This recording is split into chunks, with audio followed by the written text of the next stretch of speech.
pessoal, sejam bem-vindos a mais um episódio aqui do Geocast com vários convidados especiais para a gente falar um pouco sobre a carreira no mercado de TI. Temos aqui o Diego Neves. Fala aí, Diego. Opa, pessoal, boa noite. Prazer estar aqui. O Jonathan me convidou aí tem umas 2 semanas e fiz de tudo para estar aqui com vocês hoje, batendo esse papo. Opa, brigadão então pela presença aí. Tem o Gabriel da Costa aqui, que é o nosso titular do GeoLinux também. Fala aí, Gabriel. Fala, camarada, beleza? Olha eu aqui outra vez. Beleza, Gabriel. E temos o Paulo também, da Linux Solutions. Fala aí, Paulo. E aí, tudo bom, gente? Sejam bem-vindos aí. Espero que seja um webinar bem proveitoso para todo mundo aí. Beleza, a gente vai falar sobre vários assuntos interessantes para quem quer começar a trabalhar nesse ramo aí. E, na verdade, aqui eu tenho 3 convidados muito experientes nessa área que vão poder acrescentar muito aí para vocês. Eu, de longe, sou menos experiente nesse segmento, então eu vou ser o Faustão hoje aqui, só tocando a bola para a galera, né? A gente tem aqui alguns tópicos que foram sugeridos, inclusive pelos participantes, que eu queria abordar, mas antes de mais nada, eu queria que vocês se apresentassem e contassem um pouco mais sobre a experiência que vocês têm, para a galera ter uma ideia com o que vocês trabalham e quais são as dicas que vocês vão poder passar para eles. A gente pode começar pela mesma ordem, e o Diego pode se apresentar para a galera. Então, pessoal, meu nome é Diego, eu sou de Minas Gerais, mas moro aqui em Foz do Iguaçu, no Paraná, já tem vai fazer 4 anos. Eu sou de Minas também. Sou de Minas, cara. No Nordeste, lá em cima. Eu trabalho aqui na Fundação PTI, que é uma empresa, uma fundação de parque tecnológico. Dentro da Itaipu, a gente acaba trabalhando com uma infraestrutura mista, uma infraestrutura, uma empresa, uma TI de empresa e um provedor de serviços de telecom. Tem muitas empresas incubadas dentro do parque, a gente faz a disponibilização de serviços de internet, de telefonia e tudo mais. Atuo na organização, né, ajuda a organização da Latinoé, que é um evento que a gente tem aqui todo ano em outubro. Inclusive, está todo mundo convidado para vir aqui para o ano que vem, de 18 a 20 de outubro do ano que vem. E faço parte do time de tradução do Debian para português brasileiro. Então, tem alguns pacotes aí que já vão entrar na próxima versão, que já tem tradução minha aí no meio. Para facilitar. Olha aí, a galera aí que está começando e tudo mais. Só tem convidado de primeira nesse Geocast aqui. Estou me sentindo orgulhoso já. Agora vamos para outro pequeno monstrinho aí. Fala aí, Gabriel, qual é a tua experiência no setor? Bom, valeu aí pelo elogio.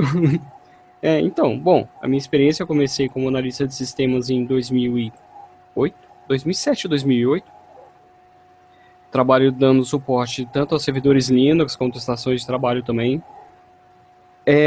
Também trabalho com Windows, macOS, FreeBSD, tá, galera? Eu não só foco em Linux. Eu acho importante a gente ter essa amplitude, né, de conhecimento, ser até aberto, né, a experimentar outros sistemas, né? Tanto que teve uma pessoa que me perguntou, assim, qual foi o último Windows que você usou? Eu falei, cara, do 95 em diante, todos. Eu quero ver o que tem lá também, entendeu? Porque muita gente critica, fala mal do Windows, mas assim, na prática mesmo experimentar, não experimentou, não viu, sabe? Eu posso ver, assim, eu falar meu ponto de visão sobre o sistema.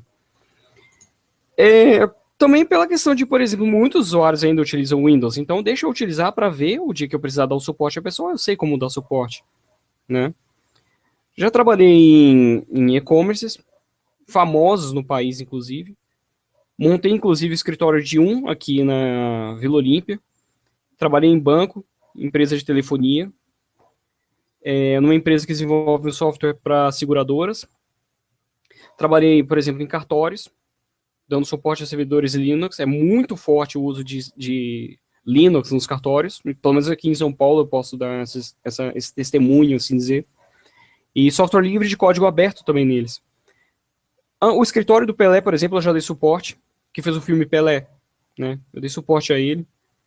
Nesse caso, nem é motivo de muito orgulho.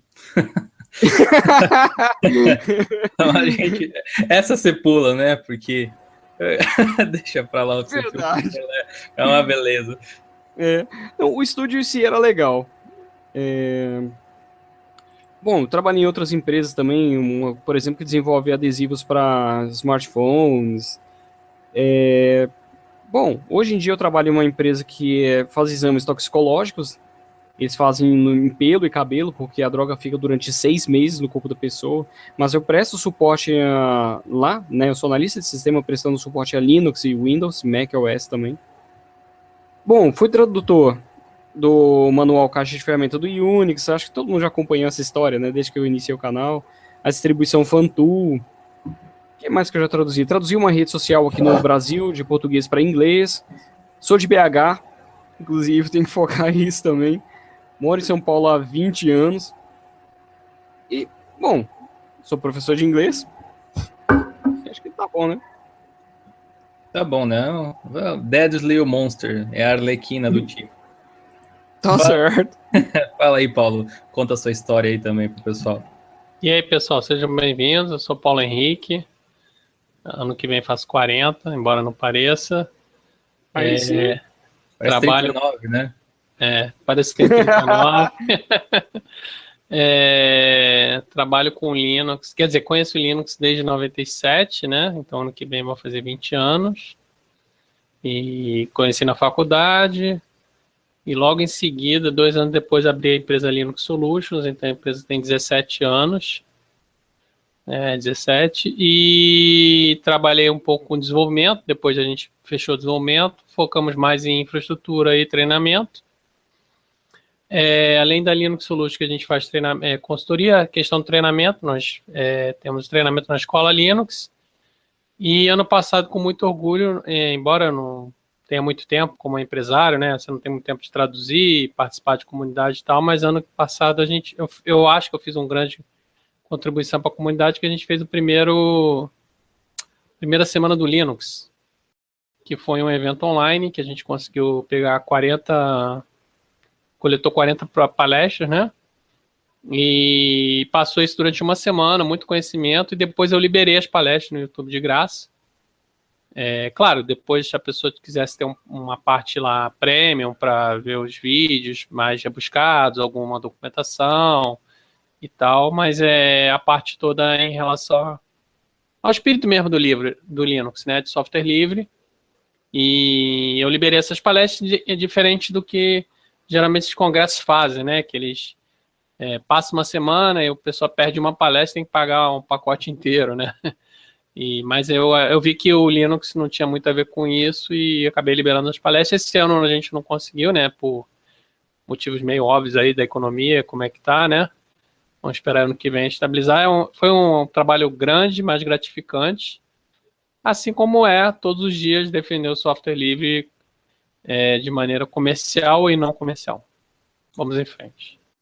Muito bom, cara. Inclusive, eu participei dessa semana do Linux aí, foi um evento bem legal, assim, uma Latino Era online, praticamente, né? Com várias palestras sobre assuntos diferentes. Foi realmente bem interessante. Eu ia perguntar para vocês se vocês acham que trabalhar com Linux é um grande diferencial para o profissional, mas acho que a resposta é meio óbvia, então eu vou fazer uma outra, né? Vocês podem complementar aí depois. Eu queria saber como que vocês foram levados para esse caminho, por que vocês decidiram trabalhar com isso, se foi a profissão que jogou isso para vocês, ou se vocês definiram, não, eu quero trabalhar com esse tipo de coisa e vou correr atrás de algo que me faça lidar com Linux, com software open source, software livre e tal. Podemos seguir a ordem, o Diego, de novo. Então, eu conheci o Linux sem o GNU, sem GNU/Linux. Eu conheci o Linux na faculdade, no primeiro período lá, a gente já começou com programação com Linux. E aí eu já comecei a interessar porque era uma coisa que funcionava. Assim, eu que trabalhava como técnico de informática e era tudo Windows, quando eu vi uma coisa que funcionava, eu comecei a me apaixonar por aquilo e comecei a focar o que eu queria para aquilo ali. Claro que depois eu acabei conhecendo a parte de software livre e tudo mais, acho super interessante, acho super válida, tanto que essa parte de colaboração, por exemplo, que eu faço de tradução de pacote, organização de evento, é mais pelo software livre do que pelo Linux em si, né? Uma forma de passar para a comunidade, uma coisa que me ajudou. E aí, com isso aí, eu acabei tentando me profissionalizar e me especializar nessa área de servidores, que é uma parte que eu sempre gostei. Trabalhei com programação um tempo, PHP, um pouco de Python, bastante de Shell Script, sempre voltando para a parte de Linux, de servidores. Trabalhei um tempo com programação para web, mas foi meio que poder ajudar a pagar a faculdade, porque site sempre tem alguém querendo fazer um sitezinho com WordPress, alguma coisa do tipo. E conheci a Latinoé em 2009, foi a minha primeira Latinoé, quando eu morava em Minas ainda. O evento tinha um esquema de caravanas patrocinadas pelo evento. A gente gastava 36 horas de Minas Gerais até aqui para vir, mas precisava voltar. Uau! E aí eu... Que viagem! Num busão... O busão era top, o busão era daqueles busões 2 andares e tal. Mas aí a gente vinha, galera da faculdade e tudo mais. E aí eu fui coordenador de uma caravana dessa por 2 anos. Esse que foi até... Já tinha começado a dar aula na faculdade e tudo mais. E aí eu consegui achei um edital aqui para trabalhar dentro do parque onde eu trabalho hoje. Participei desse edital, um edital com prova prática, teórica e tudo mais. E passei nesse edital e mudei para cá, que foi uma forma de eu trabalhar com o que eu gosto, porque aqui praticamente tudo eu não digo tudo, mas 98,9% é tudo software livre, tudo Linux, tudo Samba 4, tudo Apache, HTTPD e tudo mais. E colaborar com a Latinoé, que foi o evento que me fez ter mais paixão e mais amor assim, pelo software livre. Muito bacana, que trajetória, hein? Do cara de 36 cara horas de viagem, ônibus, né? Por 3, 4 vezes. Olha, eu tava pensando, o cara teve que passear um pouco para decidir ficar por lá e se apaixonar pelo negócio mesmo. Gabriel, conta aí pra gente como é que foi a tua história aí, começando com o Linux. Como que você resolveu entrar nesse segmento? Foi por acaso? Alguém te mandou ir trabalhar lá? Você escolheu? Como é que foi? Em parte foi por acaso, né? Na verdade, eu era professor de inglês, apaixonado por tecnologia, então, assim, meu negócio para computador era game, eu não queria saber de computador. Então, eu montava o meu e fazia tudo que eu queria. Sabia mexer em computador, mas meu foco era game. E eu tinha uma ansiedade, assim, um desejo de encontrar um sistema que eu não precisava formatar quando dava pau, porque eu queria jogar, né? Eu pensei, seria muito interessante se existisse um sistema assim que não trava, ou que eu não preciso formatar porque deu problema, ou que eu não preciso de antivírus. Então, assim, descobrir Linux foi, assim, uma revolução. Foi graças, inclusive, ao Kurumin, que já tinha emuladores dentro dele, né? E, poxa, eu jogava sem ficar dando flags lá. Flags não, caramba, ficando dando lags, né? E eu apaixonei pelo sistema. Aí eu falei, já que eu estou estudando já para a área de informática, de suporte técnico, eu resolvi me aprofundar no sistema em Linux, falando assim, esse é o sistema que eu quero para mim. Se ele não trava rodando em jogos pesados, inclusive, não trava poder gravar um DVD, inclusive eu até mencionei naquele vídeo do KDE, né? Preciso saber o que tem nesse sistema para ele ser tão bom assim. Aí você vai pesquisando e descobrindo as coisas. Um dos motivos que eu contei, inclusive, foi a questão de você formatar e pronto. Acabou. Você não precisava instalar mais nada. Eu já tinha leitor de PDF, já tinha Office, já tinha o Firefox. Né? Quer dizer, em 20 minutos você já tinha um sistema operacional pronto. E aquilo era tudo muito estranho, né? Porque como é que isso funcionava bem no Linux e no Windows você tinha um CD grande, ocupava muito espaço e ainda tinha que passar o dia inteiro instalando o driver, instalando o Office, um monte de coisa.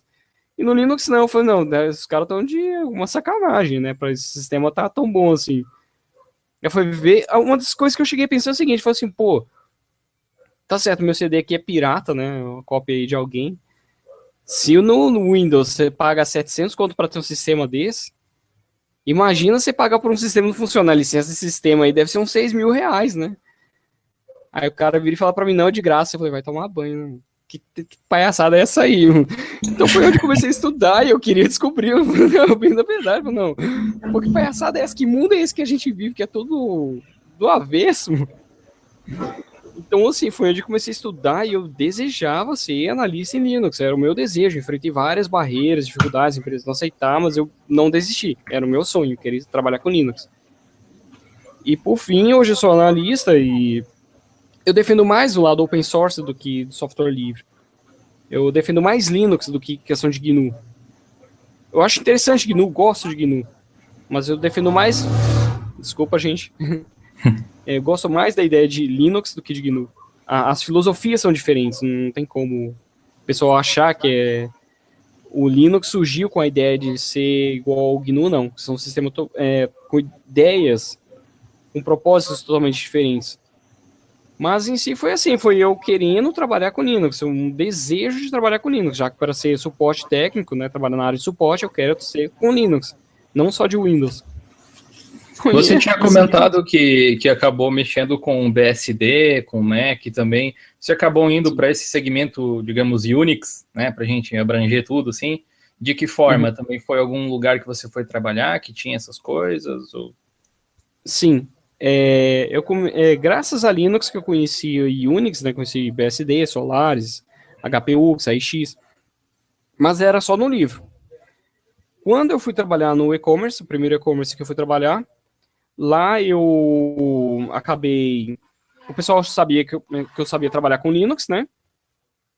E eles falaram assim, já que você sabe mexer com servidores Linux, vem cá, me ajuda a gente. Eu fui lá, mexi num servidor Samba, que era com Kurumin, inclusive. Tinha uns 3 ou 4 servidores Kurumin, rodando naqueles compact, né, era HP ainda, e aguentava a empresa inteira, em um e-commerce grande pra caramba. Aí você fala, meu, esse sistema é poderoso pra caramba, meu. Beleza, aí vamos lá. Agora você vai ajudar a gente aqui, mexendo no servidor e tal. Dando comandos, eu vi assim, falei, não, esse comando aqui tá diferente. Ó, quer ver como é que eu percebi isso? Foi pelo ifconfig. Você dá o ifconfig na época era ETH0 ou WLAN0 no Linux. No FreeBSD já é diferente. Eu falei, nossa, mas a leitura desse ifconfig aqui nesse Linux é diferente. Olha a ideia, nesse Linux era diferente, né? Aí eu fui num outro servidor da empresa, também já era diferente. Falei, que porcaria é essa? Eu fui ver, eu acabei descobrindo, deu o comando uname, né? Que eu vi que era FreeBSD, eu não tava mexendo com Linux, eu tava mexendo com FreeBSD. Ou tava mexendo com AIX ou HPUX. Pô, pra mim foi até um privilégio, mas assim, foi onde eu resolvi traduzir até o manual, né? Foi assim, porque eu tive que aprender, mas na marra. Eu não tinha documentação em mãos. E já com esse manual que eu acabei descobrindo na internet, foi assim, eu traduzo para o pessoal ter alguma coisa aqui no Brasil também. Na hora de encarar esse problema que eu encarei, de repente dá de cara achando que era Linux e não era, tem algum manual em mãos. Isso aí. Bom, quem quiser baixar o manual ou até mesmo ajudar revisando, a gente deixa o link aí na descrição. Você colocou ele no GitHub, eu acho, né? Se eu não me Coloquei. engano. Isso. Então, para Linux foi pela paixão e para os outros foi por necessidade, basicamente, né? Caí de tropeço no negócio. Paulo, como é que foi a sua entrada aí pro mundo da TI? Então, eu fiz faculdade na FJ, entrei em 95 e, na verdade, em 97 um amigo meu me passou um conjunto de CDs do Slacker 3.2, como se fosse uma droga, assim, que passa na hora do intervalo e fala assim, ó, usa isso aqui que é bom, mas o primeiro é de grátis para você. Entendeu? Eu fui para casa, eram 6 CDs do Walnut Creek, porque na época vocês são novinhos, mas na época a internet não dava para baixar nada. Embora na FJ tinha internet, eu tinha e-mail desde 95, fui um privilegiado. Mas eu fui para casa, não tinha internet em casa, só tinha disquete, caixa de disquete. Instalei aquele Slacker 3.2 e comecei a instalar todos os programas dos outros 5 CDs. O que eu fazia? Mount, /mnt, /cd-rom, espaço /cd-rom, cd /cd-rom, ls, cp por home, tar xevf, li o readme, li o install, make install. Foi assim que eu aprendi Linux. Slacker, que foi que eu aprendi Linux, depois eu me inscrevi na lista da Linux BR, tinha um Acme da Conectiva, falava muito bem da Conectiva, que tinha pacote, e o Slack não tinha. Aí eu fui para a Conectiva, baixei a Conectiva, instalei, e aí eu cheguei a instalar o Enlightenment, que é um programa gráfico de Linux. Fui com uma caixa de disquete para a faculdade, baixei todos os RPMs, splitava os arquivos em 1.4, copiava de volta para minha casa, dava um cat, um arquivo para concatenar de novo, instalava o RPM, às vezes dava erro no HD, no disquete, voltava e tudo. Consegui instalar Enlightenment com disquete. Depois de um tempo eu descobri o Debian. Foi na época do Debian 1.3.1. Então foi meu primeiro Debian 1.3.1. que era um Debian que nem instalava direito, porque você tinha que ficar rodando deselect várias vezes, né, que dava erro de dependência, mas depois veio o 2 foi um grande avanço. E logo em seguida, em 99, eu comecei a empresa Linux Solutions com 3 amigos meus, então na verdade, quando eu conheci o Linux em 97, eu quis, diferente do Diego, que teve o privilégio aí de conhecer o Linux no primeiro período, eu quis voltar à faculdade desde o primeiro período, porque eu acho o seguinte, que como você trabalha com informática, você tem que entrar, quer dizer, quando você vai estudar informática, você tem que entrar na faculdade e aprender tudo de informática. E qual é o sistema operacional, ou qual é o tipo de sistema operacional que faz com que você aprenda tudo de informática? Um sistema operacional livre. Então você vai ter aula de compiladores, você vai abrir o GCC, você vai ter aula de computação gráfica, você vai abrir o GIMP, vai ver todos os esquemas lá de colorização, você vai ter aula de, programação, você vai abrir o GCC, enfim, você vai ter tudo ali disponível. Então, eu vejo que o ensino terceiro grau, o ensino técnico, tem que focar em só usar Linux. Se depois o cara vai usar o Oracle, se ele vai usar Microsoft, se ele vai usar qualquer coisa, não importa. Então, eu aprendi Linux. Quando eu cheguei em casa, falei, só vou usar Linux. A partir daí, eu comecei a só usar Linux. E aí, eu consegui aprender Linux. Né? Desde então, foi com Debian, às vezes Ubuntu. Né? Ubuntu, hoje eu uso por facilidade, aquelas coisas todas, mas basicamente Debian, Ubuntu e CentOS, servidores ou Red Hat. Né? Alguns SUSE perdidos por aí, de cliente. Mas a base é Debian, Red Hat, SUSE, Debian, Red Hat, CentOS e Ubuntu. Muito bacana. Você carregando disquete, então, para lá e para cá, e a galera reclamando que é muito grande para baixar hoje em dia. DPC, DPA, transferência DPC, DPA. Disquete para cá, disquete para lá. DPC, DPL. Você acredita que o que me fez apaixonar pelo Fedora foi exatamente o disquete, cara? Né? Porque o que aconteceu? Ele montava sozinho? Não, é que quando você montava ele aparecia o ícone na área de trabalho e no Debian não, eu tinha que colocar um link simbólico na área de trabalho, eu ficava irritado com aquilo. Tipo, eu achava ele mais charmoso, o Fedora. Ele tinha um automount, isso mesmo. Olha a tecnologia aí. Você vê? Não, eu vejo, o Paulo fala com uma nostalgia, assim, no Slackware dele, que é bonito de ver, né, cara? Quando eu conheci o Kurumin também, esse automount salvava vidas. Na verdade, assim, eu vejo o pessoal muito novo, assim, só fazendo adendo, o pessoal muito novo reclamando de coisa, cara. Pô, cara, antigamente você instalava o Debian, não tinha parte gráfica, não. Você rodava o StartX, não funcionava, era XF86 Configurator. Na verdade, o XF8 Configurator eu acho que foi uma evolução. Antes tinha um XF86 Config.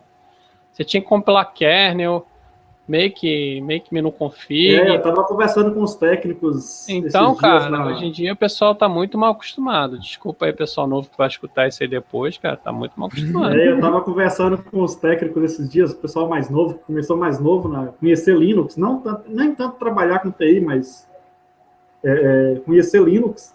E aí eu falei, cara, pra você ter ideia, esse negócio de usar 2 monitores hoje em dia, que você plugue, o gnome já reconhece, o já reconhece, a gente compartilhava shorg.conf para poder fazer 2 monitores funcionar no computador. Eu sou desses aí, café com leite. Eu já cheguei quando tinha central de aplicativo. Cheguei bem depois. Eu acho que é por isso até que a forma de eu encarar as distribuições hoje em dia é bem diferente de quem é mais antigo, assim, ou mais conservador, digamos assim. Porque eu já cheguei, quando o negócio era fácil, eu cheguei e já era mais fácil que o Windows até para instalar os programas.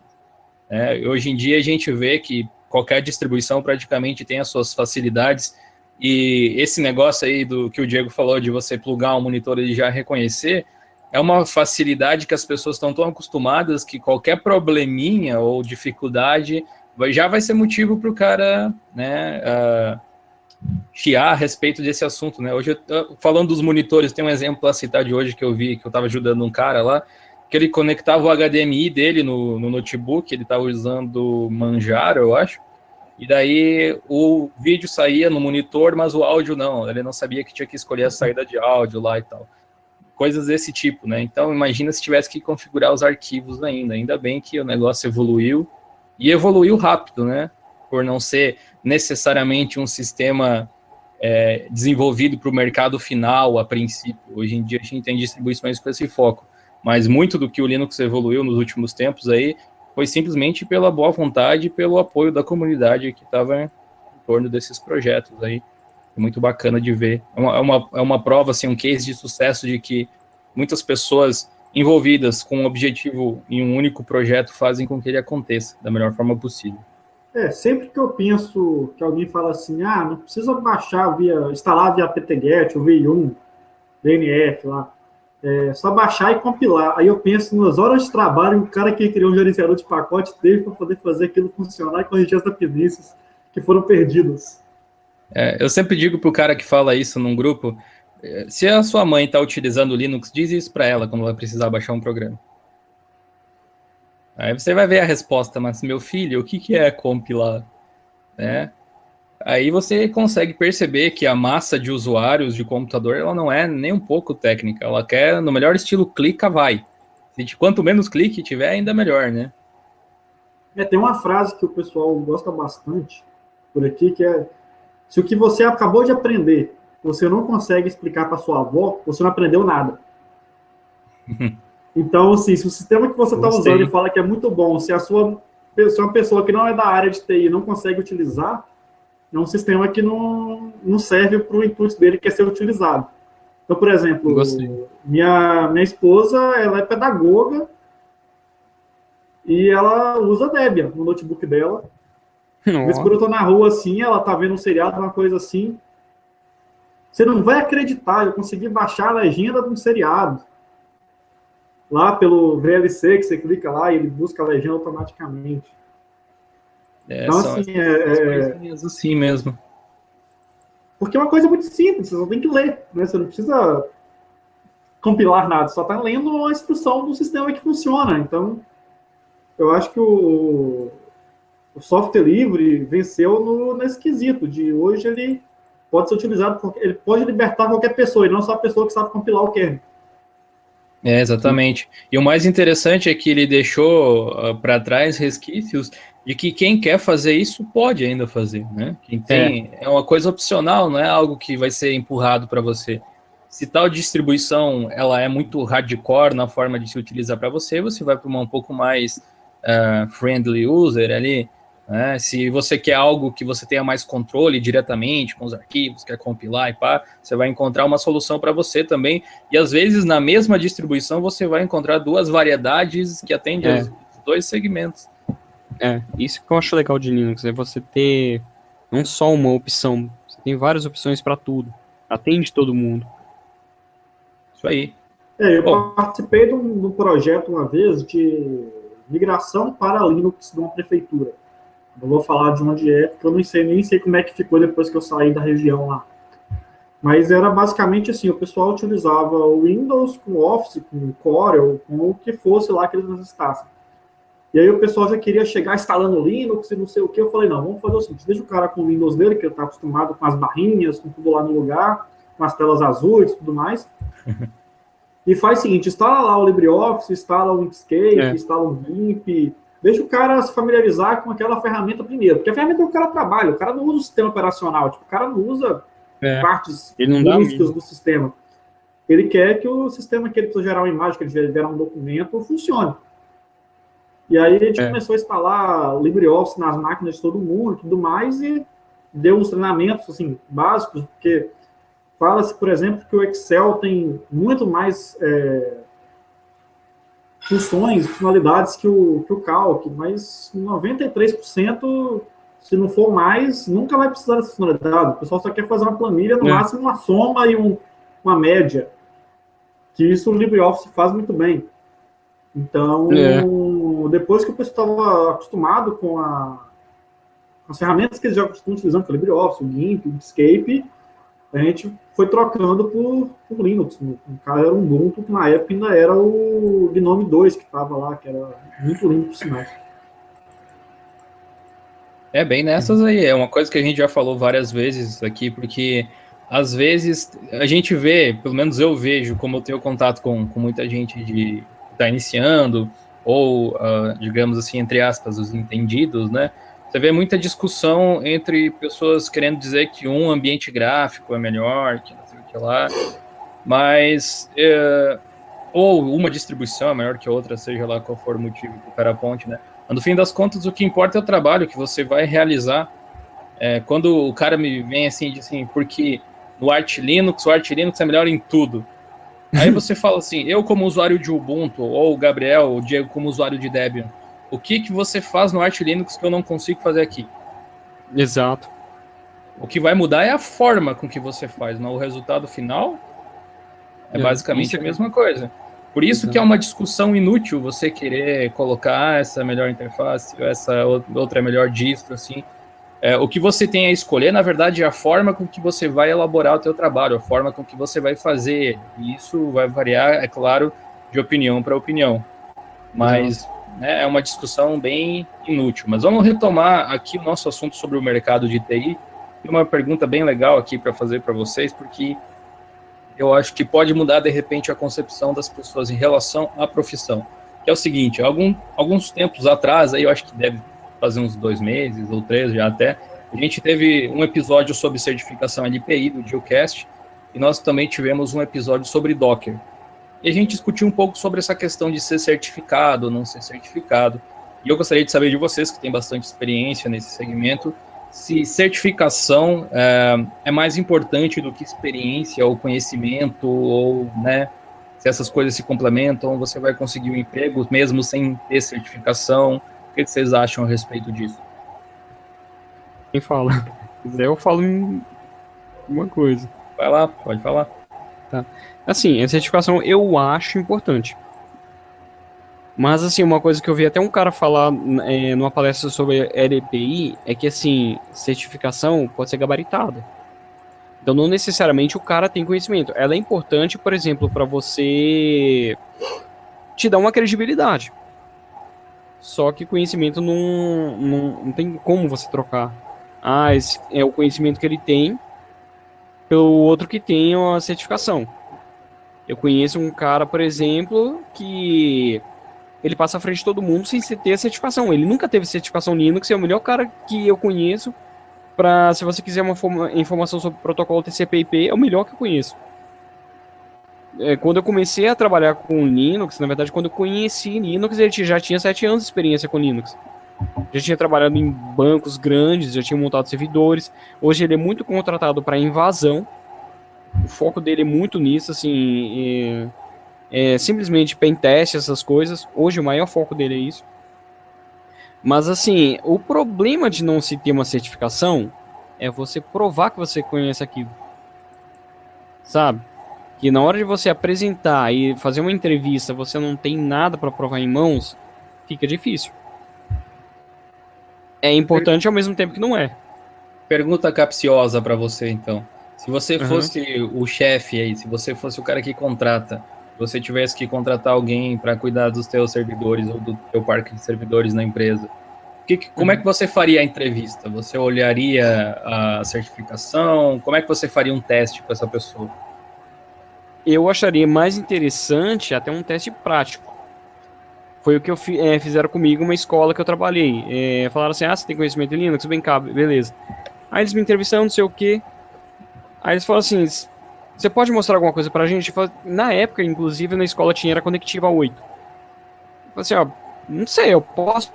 porque eu não tinha como provar, não tinha nada assim, no meu currículo. Apesar de já ter trabalhado. Eu falei assim, eu posso ver ali na máquina, sentar ali na máquina e mostrar alguma coisa? Eu, sem perceber, ele falou assim, faz isso aqui pra mim, e eu fazendo comando e tal. Vê tal versão. Aí ele falou assim, mas... Aí, assim, eu não percebi, mas ele falou assim, como é que você faz isso aqui? Como é que faz assim tal coisa? Tem como fazer? Aí eu fiz na prática. Eu fui fazendo na prática as coisas. Entendeu? Então, assim, ele elaborou testes pra mim, sem eu perceber. Então, assim, eu acho interessante você ver, assim...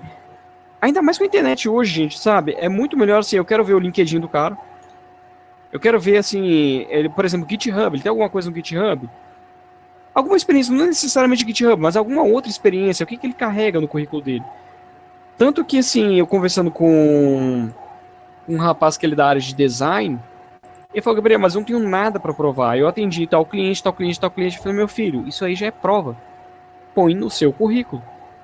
Ele é design gráfico, eu falei assim, mas eu não tenho carteira de trabalho, na carteira de trabalho, né, reconhecimento. Eu Mas você já prestou serviço para tal lugar, não já?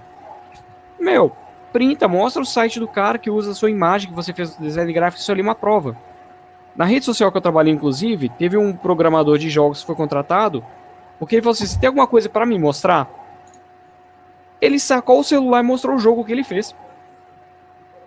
Entendeu? Olha a diferença da coisa, ele sacar o celular e mostrar. Aí ele tá mostrando, jogando assim, e fala assim, ó, esses números deviam estar aparecendo, que isso aqui, na verdade, é um programa que eu fiz para ficar calculando o processador, para ver se está consumindo muito, e para poder trabalhar onde está consumindo muito. Aquilo fez toda a diferença, ele foi contratado por causa disso. Entendeu? Então, assim, a experiência, ele tem alguma coisa para provar. Isso para mim já é até mais importante do que gente certificado. Hoje em dia você vê muito cara, por exemplo, formado. Eu vi um engenheiro, por exemplo, formado, que passou no orçamento, ele escreveu mais. Mais você pode fazer. Não sabe a diferença de mais e mais. Eita. Entendeu? Entendeu o nível da coisa? Eu concordo com você, eu acho, cara. Realmente é meio que nessa pegada aí. Você tem que ter uma espécie de portfólio, na verdade, né? Pra Exato. poder mostrar. O portfólio é importante. Isso aí. Diego, o que você acha disso aí? Eu não tenho certificação, embora tenha feito todos os simulados possíveis, mas mais por... Será que eu daria conta de passar do que por uma entrevista, uma coisa assim. Inclusive, a LPI, por exemplo, eu acho a A2 muito mais fácil do que a A1, porque a A2 acaba trabalhando com serviço de rede do que com própria parte do sistema operacional. Mas, assim, por exemplo, na empresa que eu trabalho hoje, e as duas últimas foram provas práticas. Então, você está lendo a certificação que resolve.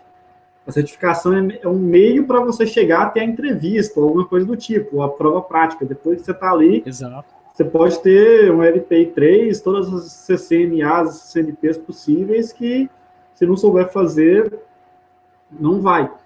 E eu estava conversando com o pessoal esses dias que trabalham em empresas de TI para o Brasil, até por fora. Eles acabam olhando hoje mais participação em evento, contribuições com o LinkedIn, quantos quadradinhos verdes você tem no seu GitHub lá. Isso. Né, do que basicamente, inclusive, do que basicamente o que a pessoa escreve no currículo ou até o que escreve no LinkedIn, porque escrever é muito fácil, né? Colocar que você fez, que você não fez, provar é que é o complicado. Eu acho que as empresas hoje, elas estão mais, claro, assim, uma certificação, uma segurança para o empregador que está te contratando ali para poder trabalhar, mas também é um tiro no pé se você meio que falsificou aquilo ali, ou colou na hora da prova e não sabe realmente fazer. Ou, por exemplo, LPI que vale aí 5 anos, você fez e já atualizou tudo e você ainda não atualizou a sua forma de trabalhar 5 anos depois, já está totalmente descolocado no mercado, né? Exato. 5 anos vão certificar. A certificação da Oracle, se não me engano, são 10 anos. Nossa. E aí, só que assim, você trabalha com o Oracle daquela versão que você fez a certificação. Você fez no 10G, você é o 10G por aqueles 10 anos. Porque é um banco que não vai mudar. Tipo, eles vão lançar o 11, vão lançar o 12, mas não vai, o 10 não vai mudar. Então, você está certificado. Mas no Linux, por exemplo, que muda kernel, muda comando, muda forma de parâmetro, muda tudo aí. A gente vê formas melhores de se fazer, live patch saindo aí no kernel acima do 4 e tudo mais. Pessoa que ficou parada na certificação aí 4 anos atrás, o LP ainda está válida, já não vale muita coisa, não. A gente tinha falado naquele episódio, eu acho que da certificação Red Hat, que ela muda de versão para versão do Red Hat também, dura pouco tempo, né? Exato.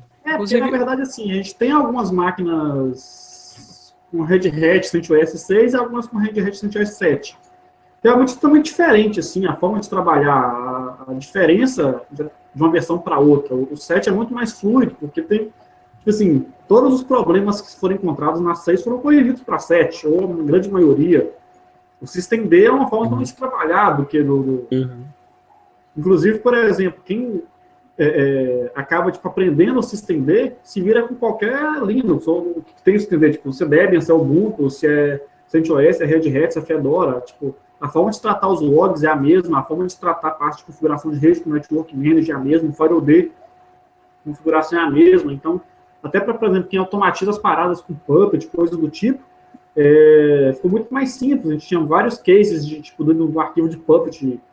Se o sistema operacional for Debian, se for Ubuntu, se for Windows, tipo, a gente só faz um CLinux que é o Windows, porque o SystemD acaba tratando tudo lá, ele faz uma camada externa do sistema operacional, então ele trata tudo ali e resolve tudo. Tipo, o parâmetro é sempre o mesmo para todos. Então, eu acho que é mais vantagem a pessoa estar mais conectada com a comunidade, com projetos de software livre no GitHub, para trabalhar com Linux. Estou falando, ou com desenvolvimento, por exemplo, só que trabalha com desenvolvimento no GitHub que está bombando lá de quadradinhos verdes, não tem problema. Já é sinal que tem um trabalho bem feito, né? Exato. Eu quero até estender um pouquinho o seu comentário, desculpa, tá tomando. Que é um vídeo meu que está por vir. Vai sair talvez daqui umas 2 semanas que eu estou trabalhando nele. Exatamente essa parte de mudar muitas coisas no Linux. Um dos exemplos que eu citei, por exemplo, o Lilo pelo Grub, o initRD pelo initrunfs, exatamente vários tipos de daemon, como o System5 ou BSD, ou várias outras pelo systemd. Aí a gente tem, por exemplo, o iptables vai ser substituídos pelo comando nft, né? Então, assim, existem várias coisas que vai mudando no Linux. Se a pessoa ficar parada, basta 1 ou 2 anos, você vai ver coisas que você vai se assustar depois. Pois é, o mundo open source ele gira bem mais rápido que o normal, né, dos outros mundo fechado, digamos assim. Só você ver quanto tempo levou para lançar, sei lá, digamos assim, um Windows bom, vamos dizer, entre aspas, de um outro Windows bom, tipo do 7 para o 10. Quantos anos foi, né? Então, de um para o outro mudou bastante, mas se você está inserido no mundo Linux e usa, até mesmo se você usa Debian, que é uma distribuição mais estável e que tem lançamentos mais espaçados, lançamentos de versões estáveis, mais espaçados, você vai ver que a coisa muda bastante de uma versão para outra, atualização de interface, especialmente para quem é usuário final de desktop. Mas, levando o assunto aí para o Paulo, que tem uma escola também, trabalha com ensino, o que você acha a respeito dessa questão de certificação? Você acha que faz muita diferença? Você contrataria alguém sem certificação para sua empresa? O que você acha? Na verdade, eu vou complementar a resposta do Diego e do Gabriel, que é a seguinte, realmente hoje a gente tem muita facilidade por causa das redes sociais, né? Mesmo que a pessoa não goste de Facebook, por exemplo, eu não curto muito Facebook, eu acabo gostando até mais do LinkedIn. Mesmo que a pessoa não tenha um perfil no Facebook, dificilmente, se ela quiser arrumar um emprego, ela não vai ter um perfil no LinkedIn. Então, através do LinkedIn, do próprio Google, né? Você consegue ver, o pessoal falou GitHub. Aí você dá um Google. Vou te dar um Google aqui. Qual o seu nome aqui? Papá. Tá, aí vai ver se o cara participou de eventos, se está no GitHub, enfim, o que ele está fazendo, se ele respondeu algum fórum. Você acredita que às vezes eu ponho meu nome e aparece mensagem da Debian BR de 1999, 2000? Então tá ali, às vezes tem a resposta minha ali que na lista guardou a lista ali, então quer dizer, não é meu caso, quando eu estou procurando emprego, mas você vai digitar ali ou vai ver um vídeo, né? O Gabriel falou bem essa questão do vídeo, é importante um profissional ter um canal de vídeos, né? Então enfim, ter um canal de vídeos, escrever um blog. Se a pessoa gosta de falar e se mostrar, beleza, vídeo. Se a pessoa é mais tímida, faz um blog. Mas a pessoa não pode reclamar que não tem emprego porque, sei lá, porque está em crise e tal. Cara, vamos se mostrar, vamos, né? Vamos mostrar. Alguma coisa você vai ser bom. Nem que seja para descansar e não fazer nada, mas alguém vai pagar para você fazer isso. Enfim, eu acho que a certificação é um indicativo, né? Um indicativo. É muito usado em grandes empresas e também em licitações, né? Tem licitações que a pessoa, para garantir que venha um profissional para dar um curso ou para fazer algum serviço, ela exige, cara, o cara tem que ter LPI 2, ou tem que ter LPI 3 e tem que ser até, como é que eu vou dizer, CLT da empresa. Porque tem muitas empresas aí que fazem, empresa pública que às vezes faz a licitação e coloca que o cara tem que ser LPI 3, aí, por exemplo, eu vou participar até de uma licitação agora esses dias aí, um órgão federal. E é um curso específico, né? E eu já estou vendo. Vai ser no Comprasnet, vai começar com a hora do profissional R$200 e vai terminar R$50. Quem vai ganhar vai ser profissional de R$ 50, vão exigir um profissional nível 3, LPI nível 3, e não vai, que você não tem como pagar com CLT R$ 50 a hora um LPI 3. Me desculpa, a conta não fecha. Então ele vai pegar um jagunço, vai começar a entrar na internet desesperado, vai ligar para mim, vai ligar para a Forlinux, vai ligar para outras empresas, vai entrar no site do Diolinux, vai postar no Vivo Linux, precisa um profissional tal.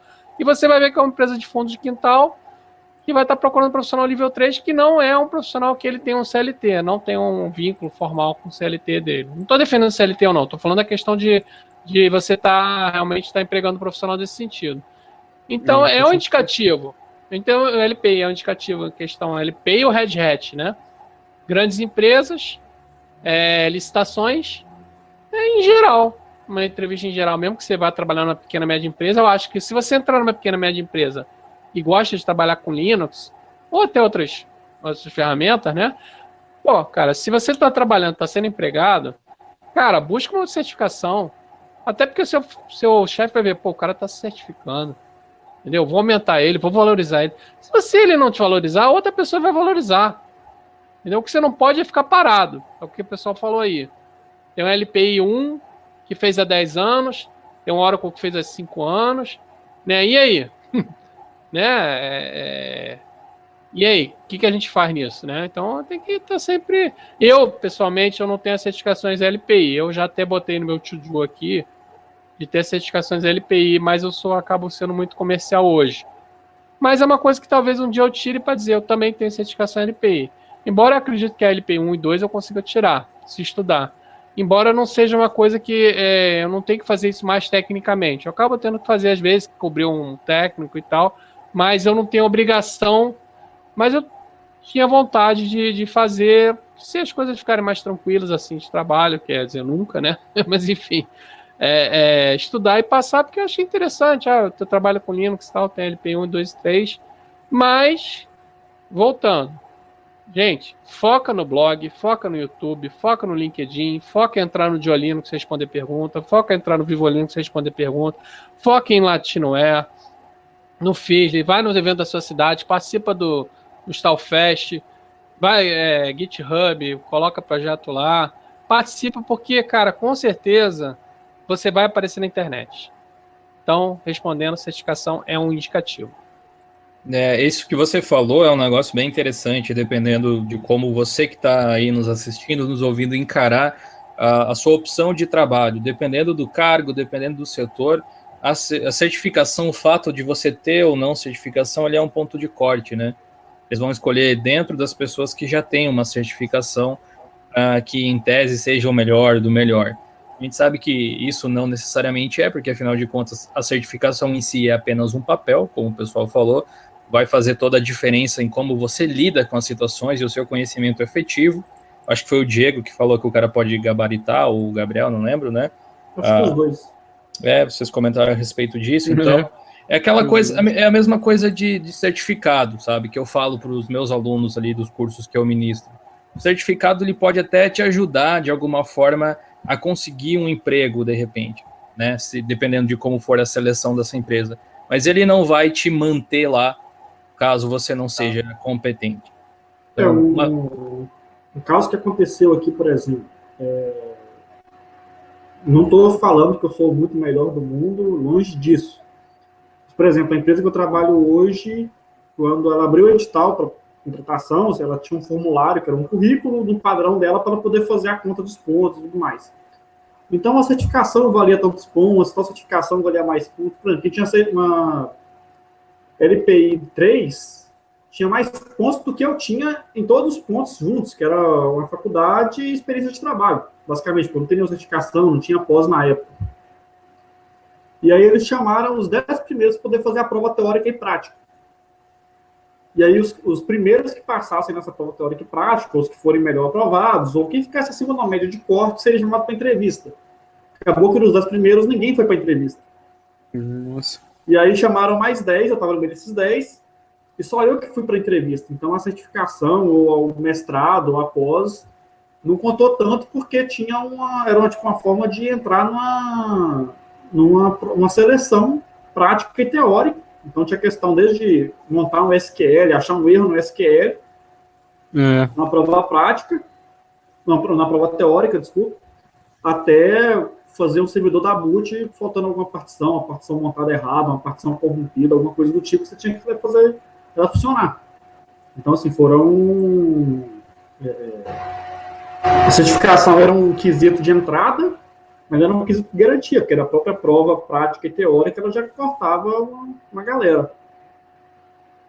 Conhecimento sempre acima, né? Como a gente falou, não que não seja importante ter certificação, porque é legal, é um bônus, é um plus aí, mas sempre coloca conhecimento acima de tudo, né? Levando em consideração que conhecimento é importante, como a gente já falou, a gente falou um pouco sobre as certificações, tem um outro tópico aqui que pode ser interessante, que foge um pouco, digamos assim, ao aspecto técnico da profissão, mas que pode ser um complemento interessante, que é dominar ou não, ou pelo menos saber aquele instrumental, digamos assim, do inglês, né? O Gabriel, ele é professor de inglês, então, assim, para ele isso nunca foi um grande problema, né? Mas talvez você possa contar aí para o pessoal o que falar inglês te proporcionou na sua carreira no mercado de TI, e depois os outros dois convidados também podem comentar o que eles acham a respeito disso, se falam inglês, se entendem pelo menos, se utilizam no dia a dia, se correr atrás de um curso de inglês ou aprender por conta própria, da forma que você preferir, vai fazer diferença na carreira. O que vocês acham aí? Eu acho que começando pelo Gabriel, que é professor. Tá. Sim, eu acho extremamente importante. Da cultura que a gente vem, é difícil você, assim, vamos dizer, obrigar as pessoas, né? Em países, por exemplo, a Finlândia, a origem do Linus Torvalds é comum. Você vê um menino de 6, 7, 8 anos já fala inglês, porque isso já vem da cultura, da escolaridade deles. Lá faculdade não existe paga. Lá faculdades todas são gratuitas. Você faz até mestrado e doutorado, tudo de graça. O país oferece essas condições. Nos Estados Unidos, por exemplo, você começa a estudar, você entra na escola 8 da manhã e sai 5 da tarde. Entendeu? Então, assim, são países que oferecem condições, né? Então, assim, eu encaro essa realidade, eu consigo entender. Mas, assim, o que eu acho interessante, o que me ajudou? Primeiro ponto, ler documentação. As nossas documentações no Brasil ainda são pobres. Isso eu tô sendo sincero, tá, gente? Assim, eu admito o lado fraco do nosso... a nossa carência, vamos assim dizer. Não é criticando a brasileira, é a nossa carência.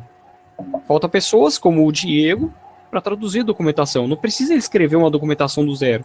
Traduzir é uma mão na massa. Porque, assim, documentação não adianta, eu procuro ela em inglês. Cheguei uma época a procurar a documentação portuguesa, mas não vai. Eu pego documentação em inglês. Quer uma prova exata disso? Não precisa ser na área de informática, porque a área de informática em si, na verdade, tudo é em inglês mesmo, porque a origem da informática, da tecnologia que a gente conhece hoje é em inglês. As linguagens de programação são assim, né? Mas um exemplo básico, vai no Wikipedia. Procura sobre, por exemplo, o rei da Inglaterra. O rei da Inglaterra foi o rei que perdurou no domínio do ano 1850 a 1866. Beleza, acabou. Aí pega em inglês para você ver, parece um monólogo. Entendeu? No próprio Wikipedia isso a gente vê. Então, assim, na questão de documentação, eu acho extremamente importante em inglês por causa disso. Lá você vai ter respostas que, quando você lê a documentação em inglês, parece assim, você foi liberto daquilo, fala assim, nossa, eu procurei isso durante tantos anos e eu encontrei. Entendeu? É incrível isso, em Linux, por exemplo, né? E o segundo ponto, me passa à frente de muita gente. Isso já aconteceu várias vezes. De eu ir fazer uma entrevista, na hora de fazer uma entrevista, se fala inglês, falo. Pode fazer um teste prático? Bora, pro arrebento. Entendeu? E isso me passou por quê? Porque é uma necessidade que a empresa tem. A empresa que eu trabalho hoje, por exemplo, o laboratório é nos Estados Unidos. Quer ver onde que ela fica? Alabama. Olha onde ela fica. Mas assim, eles vêm quase todos os dias para cá, os gringos. Eles ligam quase todos os dias.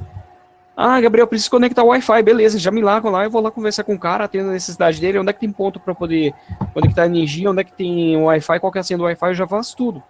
Eles nem se preocupam, eles não precisam ficar assim, tá minha chefe lá, falando inglês com ele para traduzir para mim. Que há muitos casos eu vejo isso acontecer. Várias empresas eu fui, por causa disso, você fala inglês, me mandava para tua empresa. Entendeu? Então, assim, isso me passa à frente das pessoas, da mesma forma que a questão da certificação. Valorizam muito isso. Então, por essas duas razões, você tem um ponto à frente das pessoas, igual a certificação. E o segundo ponto, ler documentação, que é sensacional, meu, é fantástico ler documentação em inglês. Muito bom, muito bom. Eu queria dizer que o Geocast não é patrocinado por nenhuma escola de inglês, mas a gente pode ser. Então, Wizard, Fisk, CCA, quem quiser aí, estamos abrindo vaga aqui. Né? Nessa hora aí que a gente fala do inglês, entra de repente um inset aí de 15 segundos. Por que não? Aí, pessoal. Diego, fala aí o que você acha dessa situação. Eu nunca cheguei a fazer um curso de inglês assim, era meio que autodidata, traduzindo, ouvindo música com tradução na internet, vendo seriado, voltando para poder tentar entender o que o cara está falando, para poder pegar com a legenda, coisa do tipo. Eu acho que até a forma de assim, eu começar a fazer tradução de pacote foi uma forma de eu melhorar o meu inglês, participar de algumas vezes de discussões em inglês do Debian, por exemplo, foi uma forma de ajudar meu inglês a melhorar. Hoje, por exemplo, já consigo assistir um seriado, por exemplo, com a legenda em inglês, ou sem a legenda, dependendo do seriado, só ouvindo e tal, justamente porque eu acho que é importante para a gente. Você pega, por exemplo, algumas manpages do Linux, tem 3, 4 versões que não foram traduzidas. Então, você dá se o seu sistema operacional tivesse totalmente em português, você dá um man e tem uma versão tipo 2.3 e a versão instalada é a 2.7, porque assim, já teve atualização de pacote, já mudou praticamente todos os comandos, parâmetros e tudo mais, não está com versão antiga de documentação nas montagens, no próprio site, o pessoal lá não tem tanta gente para traduzir para português, talvez o espanhol seja mais simples eles traduzirem. Então, assim, galera que não manja muito de inglês acaba lendo muita coisa em espanhol, porque é mais parecido com o português, mas não quer dizer que entenda tudo. Então, assim, o inglês é muito importante, não quer dizer que você não vai trabalhar se você não souber inglês, mas te ajuda a ganhar uns pontinhos aí com o chefe, quando você sabe resolver um problema que só tem uma documentação em inglês. Então, se você não tiver condição de pagar um curso ou não tiver tempo, como foi mais o meu caso do que vontade de fazer ou coisa do tipo, tentar focar em tradução simultânea de documentação, de Ctrl+C, Ctrl+V, e tentar achar o erro, coisa do tipo, é uma boa forma de melhorar, pelo menos melhorar o vocabulário escrito e coisa. Às vezes, todo mundo hoje aí que está como é que eu vou dizer? Que trabalha com TI, acaba tendo aí uns clientes por fora, uma coisa assim, tem um servidor na Amazon, na DigitalOcean, que acaba tendo que abrir um chamado de suporte por algum motivo lá, e se você não colocar o mínimo de inglês possível no chamado, o cara não resolve os problemas, porque ele não vai entender. Então, assim, até para você conseguir crescer com as suas coisas, para poder para você fazer o que o que você precisa fazer, né? Não é tanto nem tanto para conseguir um emprego, porque no Brasil são poucas as empresas que têm contato com gente do exterior. Pois é, eu tenho um caso diferente, na verdade, de citar, porque eu não atuo na mesma área que vocês, mas no caso do blog aqui, volta e meia aparece alguma empresa de fora fazendo a apresentação de algum tipo de parceria, patrocínio, alguma coisa assim. E nessa semana chegou um pessoal de uma loja, enfim, da China, e aí a menina estava tentando falar português, escrevendo de um jeito assim que eu não conseguia entender nada, né? Aí eu disse para ela para a gente falar inglês, justamente, porque, enfim, não estava havendo comunicação, por mais que ela se esforçasse. Não sei se é um português de Google Tradutor que ela estava usando, ou alguma coisa assim. Mas realmente faz diferença. Eu sou um cara que também nunca fez curso, até pretendo fazer futuramente para dar uma alinhada na coisa, porque eu até consigo entender e até mesmo falar, mas escrever o negócio é meio desgraçado, sabe? Eu não sou tão bom assim. Mas para minha vida já fez diferença, e olha que eu nem trabalho nesse mesmo setor, como o Gabriel falou, vai ser um diferencial independente da profissão que você esteja, porque eu lembro que eu estava falando com uma menina que trabalhava no RH de uma multinacional aqui perto da cidade, e ela falava que lá eles só contratavam pessoas que eram bilíngues, no mínimo, né? como era multinacional gigantesca, assim, era do setor agrícola, eles tinham filiais em vários países que falavam idiomas diferentes, sei lá, alemão, por exemplo, italiano e etc. E ela dizia que quem chegasse lá só falando português, para eles era considerado analfabeto. Eles não servia simplesmente por causa disso. Então, para você ver o quanto grandes empresas levam isso a sério, né? Paulo, qual que é a tua visão a respeito do inglês aí para a nossa área de atuação ou para qualquer área que seja? Você acha que é algo essencial, que dá para dar uma contornada mesmo sem saber? O que você acha? Vamos lá. Eu também não fiz inglês, porque na verdade, quando eu tinha 12 anos, mais ou menos, ou 10 anos, não lembro, eu fazia inglês e futebol de salão. E aí minha mãe falou que ou inglês ou futebol de salão. Aí tive que sair do futebol de salão, o mundo prendeu um grande gênio, né, do futebol. E logo em seguida acabou o dinheiro do inglês também. Então, na verdade, eu nunca fiz inglês. Mas, cara, gente, hoje em dia, eu sei que o Gabriel é professor de inglês, mas vamos ser sinceros, Gabriel. Pô, hoje em dia com Netflix, YouTube, internet, cara, só não aprende quem não quiser, Só não entendeu? aprende que não quer. Exato. Quem não quer aprender inglês, entendeu? Não adianta aqueles monte de curso online de marketing digital aí que tem inglês não sei das quantas, não vou falar nome, enfim, inglês não sei o que, inglês não sei o que lá. Tudo bem, ajuda, você quer focar, tudo bem, mas não fala que você não sabe o básico, que você não consegue sair do zero. Não fala isso pra mim, não. Fala que você fala assim, saí do zero, tô no 10%, tô no 20% e quero chegar a 100%, beleza. Mas não fala que você não consegue sair do zero pro 10%, nem pro 20%, não. Isso não é mais desculpa, gente. A internet está aí, entendeu? Você, eu vou dar um exemplo há muito tempo atrás, há uns 20 anos atrás, não tinha nem internet direito.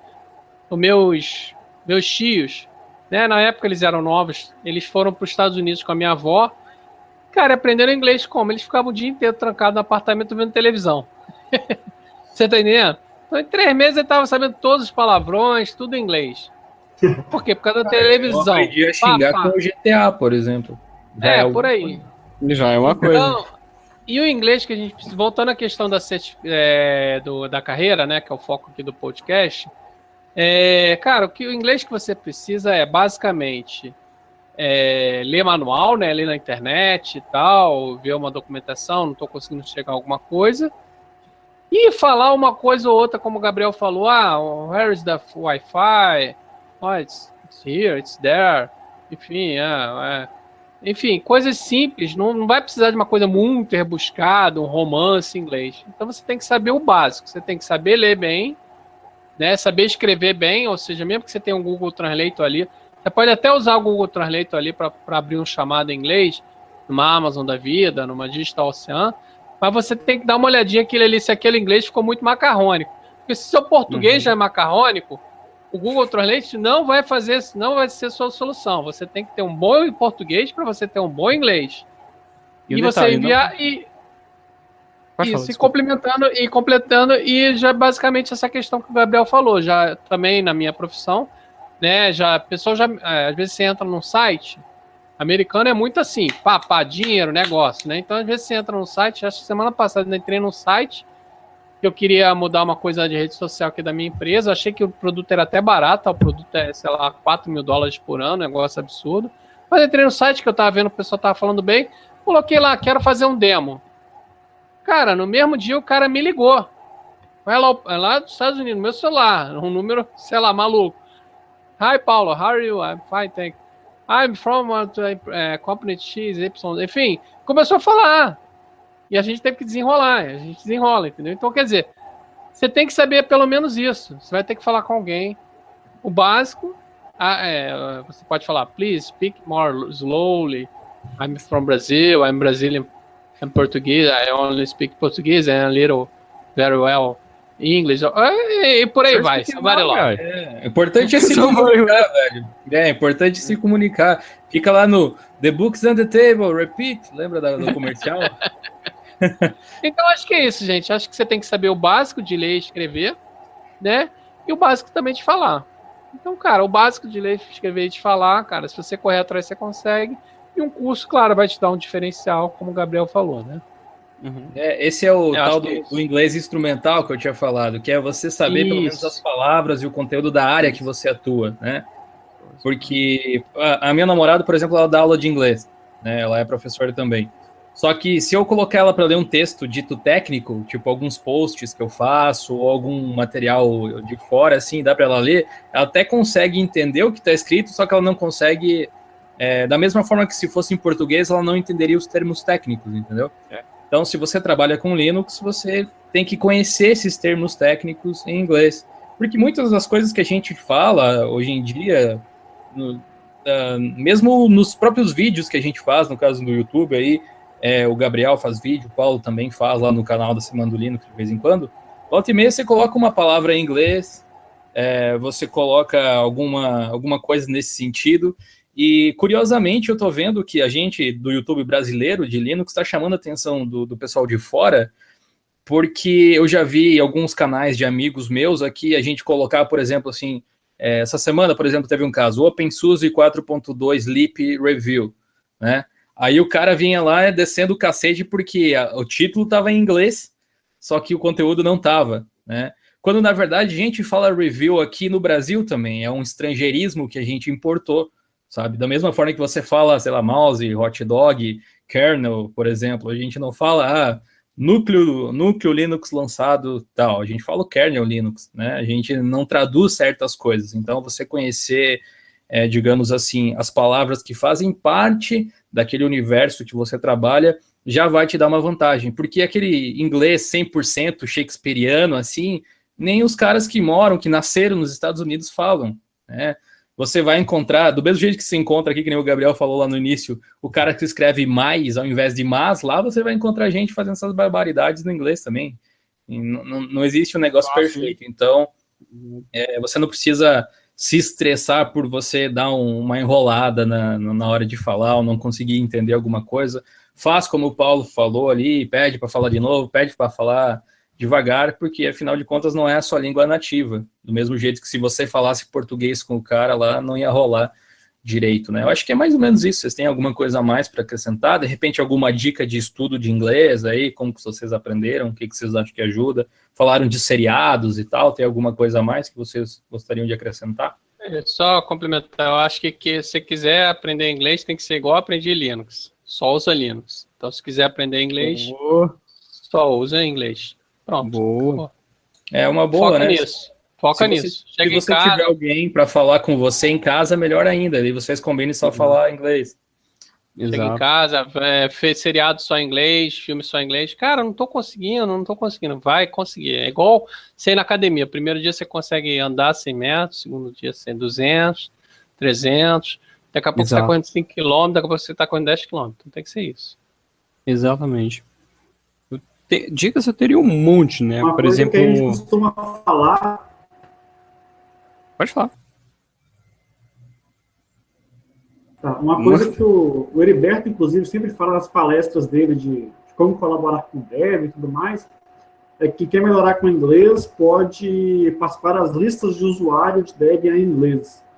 Porque se você responder 2, 3 e-mails por dia ali durante 6 meses, seu inglês melhora muito.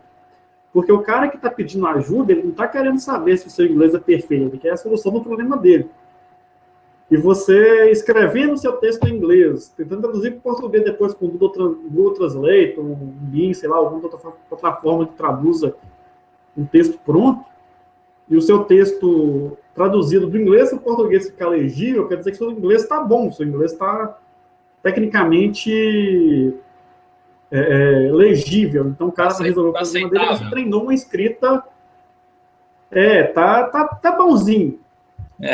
Então o seu inglês está tecnicamente legível, né? Vai compilar o inglês lá, e aí você consegue ajudar o problema de alguém, e da mesma forma você consegue melhorar o seu inglês, que em 6 meses você respondendo 2, 3 mensagens aí por dia, de problemas de pessoas alheias aí no mundo, você consegue resolver. Por exemplo, de alguns grupos, alguns canais no IRC, por exemplo, em inglês, dá trabalho, mas você acaba lendo bastante coisa, tem umas palavras que você acaba não conhecendo, você acaba procurando o significado. Minha esposa sempre fala para mim que meu vocabulário é muito melhor que o dela, porque eu acabo vendo muito seriado, muito mais do que ela. lendo documentação em inglês, conversando com o pessoal que acaba conversando, porque ela faz aquele inglês de escola de inglês que a gente não pode falar o nome porque não está pagando o canal. É isso aí, deixa o pagar, a gente espaço. fala qualquer um aí, ó. Aquela escola de... Adversity space for you. Isso. A gente acaba, por exemplo, eu sempre converso com ela em inglês, tanto escrito quanto falado, de vez em quando, assim, quando a gente está meio sem pressa para resolver alguma coisa, eu acabo conversando com a minha esposa em inglês, ou via Telegram, ou via... conversando mesmo. E aí, eu acho que sim, o inglês melhorou basicamente porque parte de seriado, parte de conversar com a minha esposa em inglês, que é um diferencial que nem todo mundo pode ter uma esposa que fala inglês. E essa parte de tradução de pacote, que você acaba procurando muita palavra no Google, essa parte de ajudar as pessoas via e-mail em inglês ou coisa do tipo. Com certeza, até não precisa entrar em listas de discussão ou no IRC, no IRC ali, que nem o Diego falou, entra em algum grupo no Facebook da distro que você gosta e mete ficha aí, fala com a galera. E a gente, às vezes, fala do Google Tradutor, né, e tal, mas se você for um cara dedicado, até ele pode te ajudar. Se você for lá escrever um negócio em português, traduzir para o inglês, mas não simplesmente copiar e colar e jogar, mas procurar entender o que está ali, procurar ver que alguma palavra não está certa, de repente colocar um negocinho lá para você ouvir como é a pronúncia, na pior das hipóteses, até isso te ajuda. Então, realmente não tem muita desculpa aí.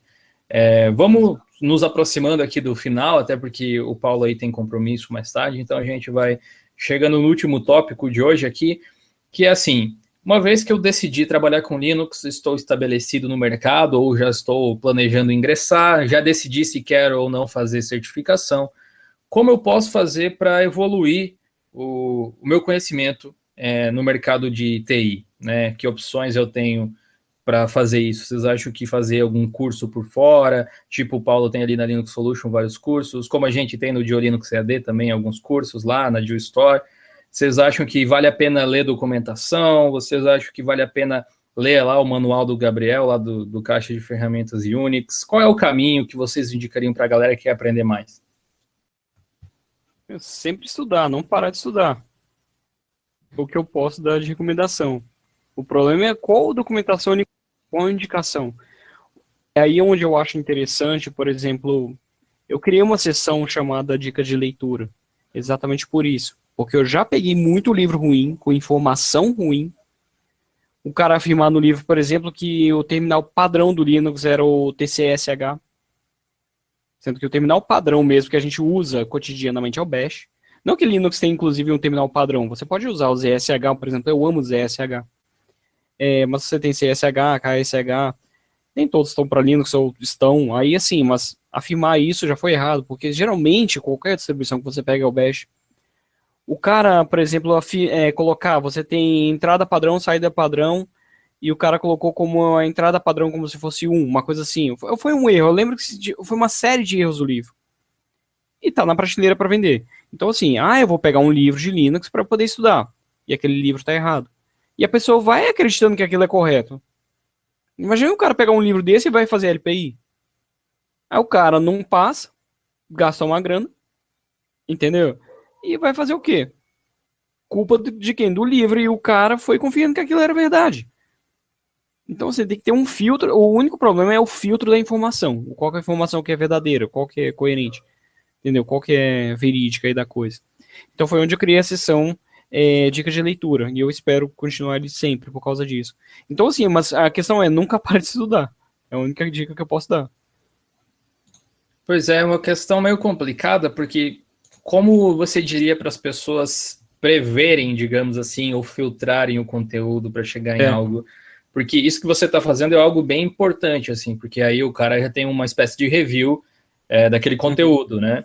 Da mesma forma que eu já indiquei um ou outro livro também nos vídeos e nos posts e tal. Tem livros que a gente leu e a gente sabe que é bom.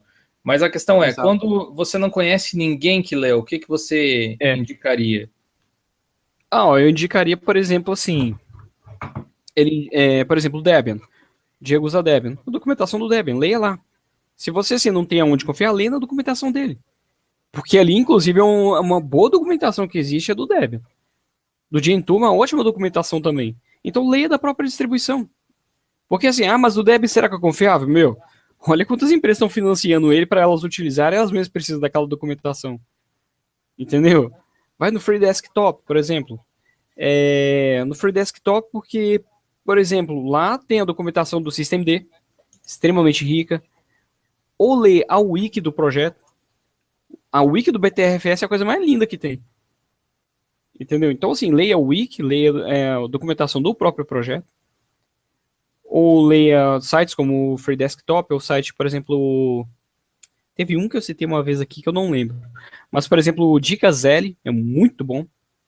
Geralmente eu indico, para português, você quer vai no Dicas L. Tem documentação de tudo lá. Até de como mudar a cor do LS, por exemplo. Entendeu? Como mudar, por exemplo, a informação que está ali no terminal para deixar como C2 pontos, por exemplo, você quer brincar? Lá tem. Entendeu? Uma das coisas que eu posso recomendar, se você...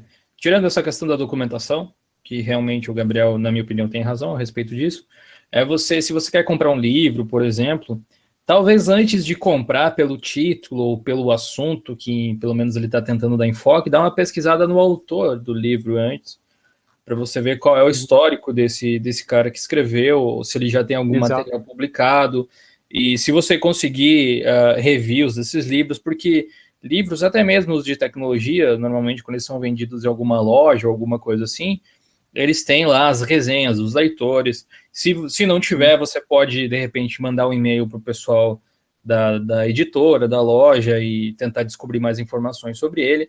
Compre um livro da mesma forma que você compraria um computador, né? Pesquisando direitinho todos os componentes e peças, de onde vem, para onde vai. Enfim, a tendência de dar zebra é menor, né? Diego, você tem mais alguma dica aí para o pessoal, de repente? Só complementar uma coisa, é que assim, esse livro, inclusive, eu cheguei a ler sobre o cara, encontrei as informações, mandei para a editora nunca me respondeu. Entendeu? E o Diego falou sobre o Heriberto. Cara, dica de leitura. Tá aqui, ó. Essa aqui é a segunda edição, não tem mais. Foi uma das coisas mais ricas que tem, olha a largura. A terceira edição saiu. Esse é o livro, esse é o melhor livro de Linux que eu já li em português. Entendeu? Então, tá aqui. O Heriberto é mestre, oficial das Agulhas Negras de Goiás, mantém um pacote no servidor Debian, vários, né? Inclusive é um dos mantenedores do Debian, é ele que mantém os servidores nas Agulhas Negras. Tá aqui uma dica. Boa. Eu gosto muito de livro digital. Eu acabo tendo alguns livros de papel na prateleira aqui, mas eu acabo, sempre que eu compro um livro, eu acabo vendo se tem ele... que alguns livros da Horário, por exemplo, você comprava, ele vinha com um disquete, com um PDF lá dentro, com um livro. Antigamente tinha a Linux Magazine, por exemplo, que tinha uma... Não sei se pode falar o nome assim, se tivesse um pipo no meio, mas tinha bastante documentação, bastante artigo técnico bacana, que era bem utilizado pela gente, assim, até por ser em português, e que tinha um bom respaldo de conteúdo profissional de qualidade. Tem um livro que eu gosto, vou até mandar uma foto para o Jonathan mais cedo, que é esse aqui, foi um dos primeiros livros que eu comprei quando eu comecei a trabalhar com TI, na verdade o livro é de 2001, eu comprei antes de começar a faculdade. Nossa, esse livro é sensacional. É só para prazer, é do Linus Torvalds mesmo, ele tem a tradução para português, e é um livro, assim, não tem nada muito técnico, tem alguns jargões técnicos e tudo mais, porque é o Linus escrevendo biografia do Linux, mas ele é muito bom para se contextualizar em todo o processo de criação na época. O livro é de 2001, eu acho que foi uma comemoração de 10 anos, quando eles fizeram o lançamento do primeiro e-mail lá, que o Linus mandou na lista. Então, assim, é um livro muito bom, ele é totalmente não técnico, ou 95% não técnico, mas que dá uma grande credibilidade para você entender o ambiente da época. Tem alguns livros técnicos, alguns livros, por exemplo, que eu tenho aí do Bácula, Backup do Heitor, esses livros, por exemplo, esse de Linux do Heriberto, eu tenho uns de Shell do Aurélio, tem uns de Shell do Júlio Neves, são livros muito bons. Assim, no Brasil, acho que é até difícil o pessoal publicar livro que não seja um conteúdo aceitável, basicamente. Assim, às vezes o cara acaba produzindo as man-pages, a documentação e publicando um livro. Mas é uma forma de conseguir conteúdo em português. Mas, claro, o conteúdo em inglês sempre vai chegar primeiro, sempre é a diferença. Se você conseguir achar uma liquidação Black Friday desses aí de livros em inglês que puder comprar, e mesmo que você tenha que escrever todinho com tradução de frase, coisa do tipo, eu acho que é um bom começo para alguém. Claro, acompanhar blog, acompanhar lista de discussão de e-mail, mesmo que em inglês, porque sempre acaba tendo solução de problema e descoberta de bugs. Tem, por exemplo, a DSA, que é a Debian Security Announcement, que sempre tem as publicações de segurança, falhas de segurança, para quem busca a parte de segurança. E assim, você pega, igual teve aquela notícia de que a criptografia do Linux foi quebrada com um dedo, e aí teve vários posts de que não foi verdade, não quebrou a criptografia, era uma falha, realmente era uma falha muito grave, mas que já foi, inclusive, corrigida quando a notícia saiu, e que você conseguia um acesso a um shell, e que o shell, se você não tivesse acesso aos dados, você não poderia, no máximo, apagar os dados, mas nunca ter acesso a ele. E essa notícia saiu antes, em inglês, voltando aquele papo antes do se inglês é importante. Então, acho que, inclusive, essas pessoas que fizeram essas notícias catastróficas em inglês aí, em português aí, elas leram em inglês para poder fazer esse marketing ao contrário aí, totalmente errado. Pois é, curioso que você falou que eu li a notícia em português, porque o pessoal, sempre que sai algo assim, o pessoal me manda, né? Olha, dá uma olhada nisso aí, escreve alguma coisa no blog lá também. Tanto que nesse caso aí em específico eu nem escrevi nada, porque o cara que estava lá, que escreveu, claramente pelo texto ele tinha um rancorzinho do Linux que eu não sei de onde vem, sabe? Tipo, algum trauma, assim, o cara tava meio bitch, sabe? Quem entendedores entenderão.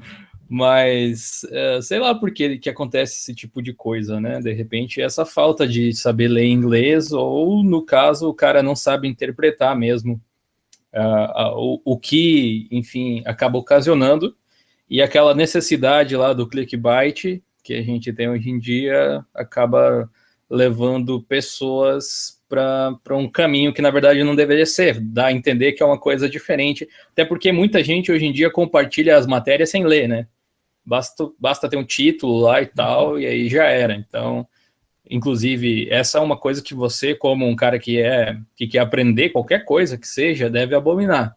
Você tem que ler o conteúdo, não se baseie pelo título. O título, eu não sou contra clickbait, até porque eu estou justamente nesse meio onde a gente é obrigado a utilizar um título chamativo, e o título tem justamente essa função, ser chamativo, né? Mas o texto ele tem que ser claro, ele não pode ser deturbado. Então, quando você entra num post lá do blog de Linux, eu sempre coloco lá uma questão no final para o cara saber, de repente, comentar o que ele achou e tudo mais. E teve uma vez que eu fiz um post que era de 1º de abril, eu acho, já deve fazer 1 ano, 2, e aí ele era meio catastrófico, digamos assim, que era Apple compra Canonical, acho que era alguma coisa assim. E aí, nossa, velho, quanta gente compartilhando aquilo, achando que era verdade, e isso que eu tinha escrito na última linha do post, que além de ser mentira, se o cara tinha lido até ali, era para ele escrever uma determinada palavra na hora de compartilhar no Facebook, na mensagem que compartilhava. Foi muito difícil de eu achar alguém que escreveu, porque a galera vai lá no título, vê um negócio por cima, lá assim, né? Tanto é que depois eu evitei de fazer isso, porque acabou fazendo mais mal do que bem, né? O que era para ser uma brincadeira foi uma constatação de que as pessoas não leem efetivamente, ou muitas delas não leem, pelo menos, o assunto por completo. Então, as outras brincadeiras de 1º de abril foram mais suaves, assim, porque tem gente que estava enlouquecida, porque eu sabia que a Canonical era traíra, que não sei o quê, que ia se vender para a empresa da maçã, se não era a Apple, era a Microsoft que ia comprar, não sei o quê. e aí partiu migrar para não sei qual distribuição. Os caras são muito viajados, né? Mas enfim, né? Paulo, acrescente aí mais alguma coisa a essa parte aí dos estudos. O que você recomenda para o pessoal? Então, eu não sei exatamente o ditado, mas dizem que quando você lê alguma coisa, você aprende X, quando você vê, você aprende mais X, quando você faz, você aprende mais Y. Mas a ideia básica é a seguinte, maneiras de você aprender. Ler, né? Então acho que você tem que focar. Se você gosta do Duolingo, se você gosta do Vivo Linux, qualquer outro blog, assina o RSS, tá? Então todo dia de manhã você acordou, tomou seu café, tá lá, RSS. Em vez de ver cara morto na marginal, não sei o que lá, começa a se instruir, entendeu? Lê o RSS, entendeu? Aí depois, se você gosta de, em vez de ler, você gosta de ver vídeo, entra no YouTube, pesquisa um termo que você quer aprender. Por exemplo, quero aprender inglês. Mesmo que seja o cara que dá o curso de inglês, que ele vai pagar o curso de inglês, mas se inscreve no canal dele, vai pegando as dicas grátis dele. Então se inscreve, clica no botãozinho vermelho chamado subscribe. Mas não é subscribe e nunca mais aparecer lá não. Todo dia de manhã, você vai lá e vê todos, ou todo dia, ou todo sábado, ou todo domingo, ou de 15 em 15 dias, não importa. Varre o seu YouTube. Dá uma olhada nos canais, dá uma olhada nos vídeos. Não precisa... Domingo, sabe? Domingo à tarde, 4 horas da tarde, Faustão? Então, é a hora certa para você abrir o seu YouTube de 4 às 6, futebol, você vê só o melhor momento depois, o Faustão e tal. Cai no YouTube, vê o RSS da semana, começa a se instruir. Por quê? Eu tenho o seguinte ditado. Se você for 1% melhor todos os dias, em 100 dias você vai ser 2 vezes melhor do que aquilo que você começou. Então agora eu vou falar de mim, não vou falar uma coisa que eu não faço. Eu tenho o Feedly. Feedly é um RSS, é um programinha, Feedly, FEEDLY.com. Na verdade é um site web, que eu cadastro todos os meus RSS lá, tá? Então no momento aí tem mais de, sei lá, quase 5.000, 10.000 notícias para ler que eu vou passando. Eu assino o Google Alerts, ou seja, o Google me manda alertas. Então eu assinei Netflix, Linux, o nome da minha empresa, o nome do concorrente e tal. Então todo dia de manhã eu recebo e-mail. Lista de discussão, algumas eu assino, mas eu assino reduzida, resumida, né, diária, um resumo diário, né, porque também ninguém é de ferro. E eu tenho mais de 200 canais inscritos no YouTube. Aí desde saúde, nutrição, futebol, Linux e tal, mas assim, todos os meus conhecimentos. Então, hoje, e eu assino também, enfim, não vou falar o nome, né? Eu tenho e-book, né? Eu tenho leitor de e-book, né? Não precisa falar o nome da empresa, mas eu tenho leitor de e-book e assino uma mensalidade que me dá direito a baixar vários livros. Então, eu vejo muita coisa no YouTube, e quando eu quero me aprofundar, eu vou lá no e-book, baixo o e-book, ou compro um curso e tal. Eu vendo curso, mas eu não recomendo ninguém comprar meu curso do Duolingo ou de qualquer outro lugar, se a pessoa pelo menos não viu aquilo no YouTube, não pesquisou, não correu atrás, não sabe o básico. Porque o YouTube é assim, o YouTube é aquele basicão. A pessoa ela vai se interessar vamos dar um exemplo, a pessoa quer aprender Apache. Bom, cara, joga no YouTube Apache. Eu tenho curso de Apache, tem gente que tem curso de Apache, não importa, joga no YouTube Apache. E vai pesquisar e vai começar a aprender. Aí vai ter uma hora que ela vai falar assim, cara, para mim aquilo ali é suficiente. Ou não, preciso comprar um livro, preciso comprar um curso. E por aí vai.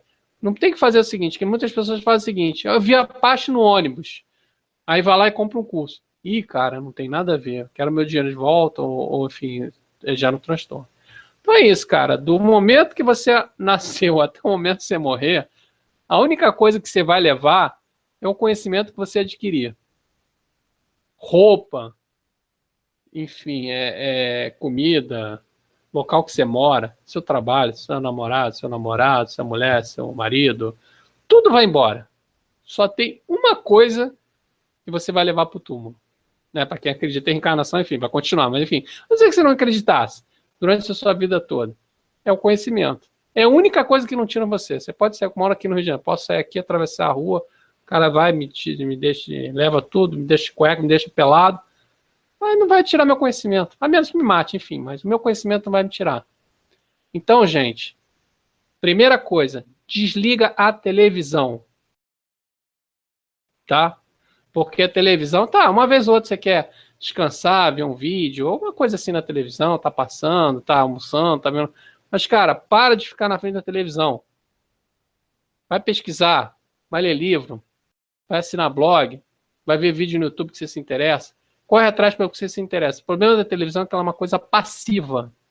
Uma vez ou outra você está com dor de cabeça, quer descansar, tudo bem, assim, uma vez a cada 15 dias, uma vez a cada 30 dias. Você gosta de futebol, quer ver um futebol ali, relaxar, gosta de um basquete e tal, tudo bem.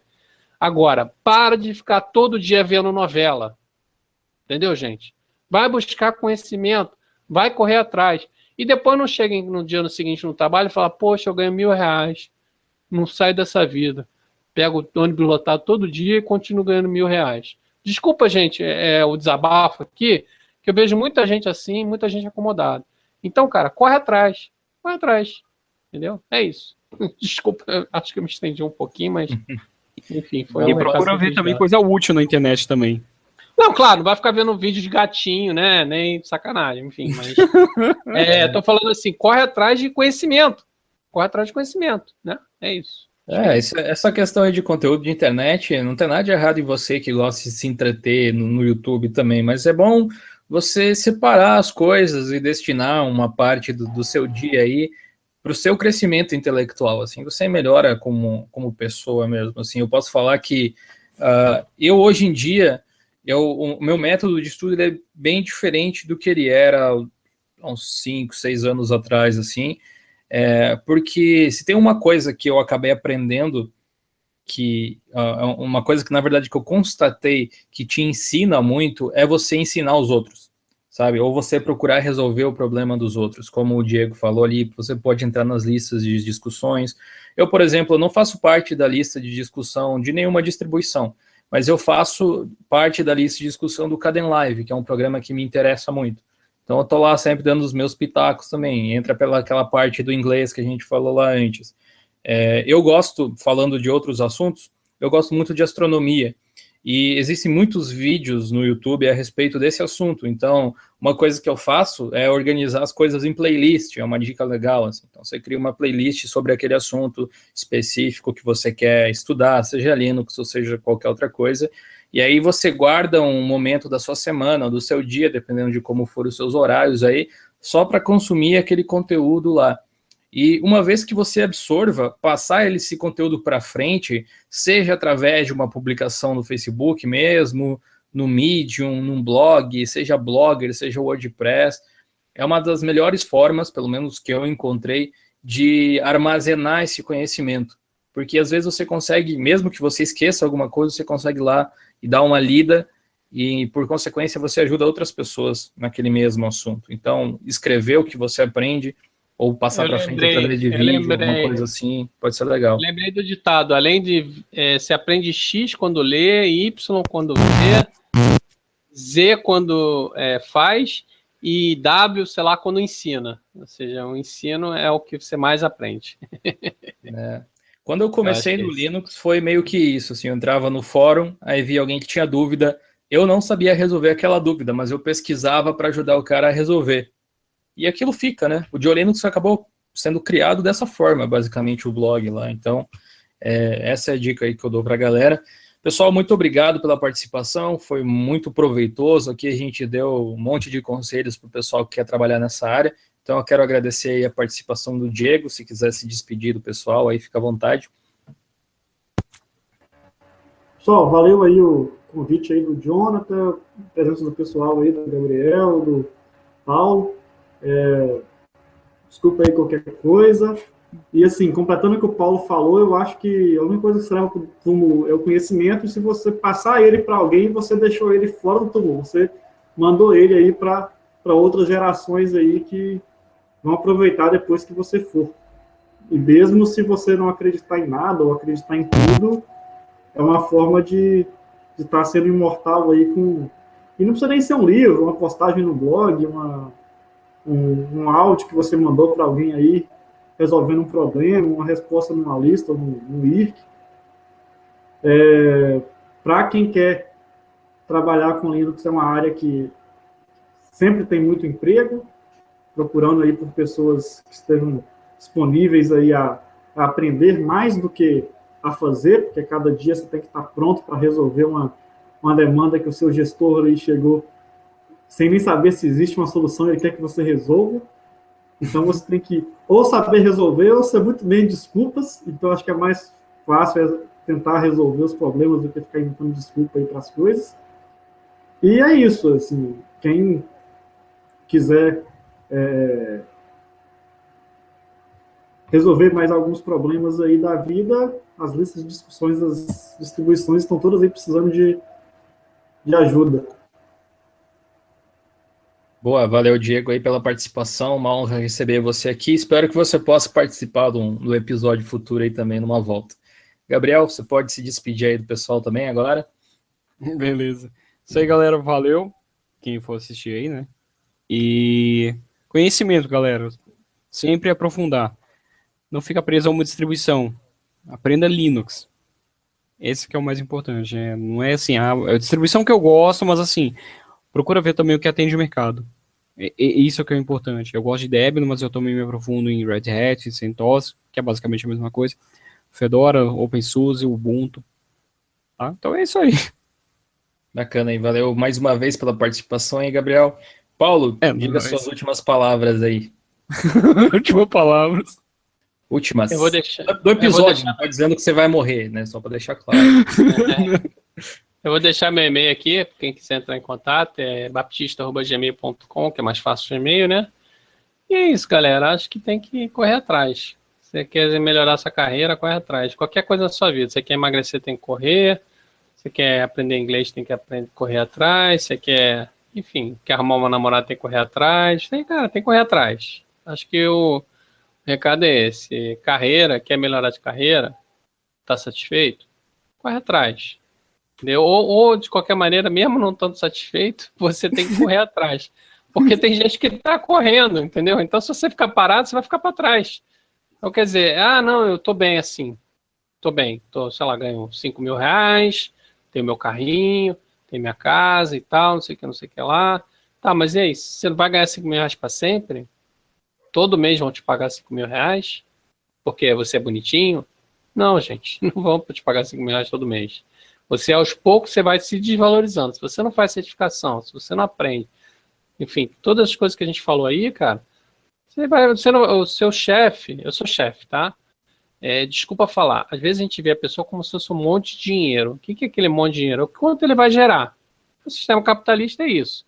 O Diego trabalha lá como analista XYZ, ganha tanto, e, sei lá, vou dar um exemplo, ganha X e gera 3X. Então é um montinho de dinheiro ali, o Diego custa aquele montinho de dinheiro. A partir do momento que o Diego começar a gerar, em vez de 3X, 2X ou 1X, cara, tá russo, né? E por aí vai. Eu acho que você tem que pensar nisso. Se você está falando de carreira, você tá recebendo alguma coisa. Será que o que você recebe é o que você vale? Para cima ou para baixo? Eu acho que você tem que se perguntar. Boa. Vamos fazer uma camiseta, Gabriel, na loja. A vida é correr atrás. Vou colocar a estampa aqui. Show. Tem jeito. Tem que ser, cara. Isso tem aí. que ser. Bom, pessoal, então muito obrigado novamente a todos pela participação. Um obrigado especial aos patrões e padrinhos do Diolinux que estão assistindo esse episódio ao vivo, tem a oportunidade de ter esse acesso aí prévio. Se você também quiser ser patrão, dá uma olhada aí na descrição, tem o link. O link também das carreiras aí do pessoal que participou desse episódio vai estar na descrição, LinkedIn, sites, etc., blogs, o que eles tiverem eu vou colocar aí embaixo, redes sociais em geral, beleza? Então até uma próxima, um grande abraço, valeu e falou!